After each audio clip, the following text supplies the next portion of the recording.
Dubai. The goal of the initiative is to enable businesses to build rapidly in Kenya using our renewable energy resources and across our continent.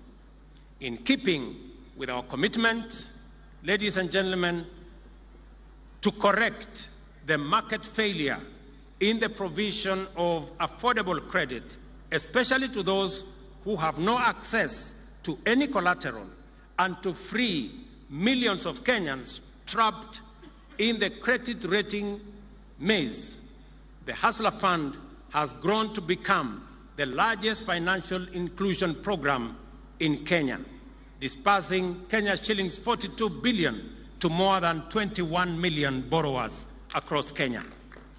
A week ago, we celebrated the Hasla Fund's first anniversary.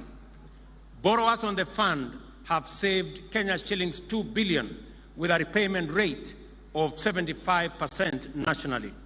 As promised, we have already enhanced credit limits for over 1.2 million borrowers and spent 500 million to match long-term savings on a ratio of Kenya shillings 1 for every Kenya shillings 2 saved.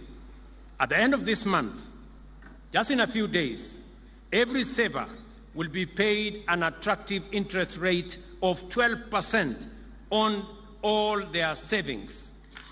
Over 7.7 million people are regular borrowers on the Hasla Fund platform. The fund will be enhanced from next month with specific financial products to provide additional enterprise and business facilities for existing Mama Mboga and border SACCOs across Kenya. We undertook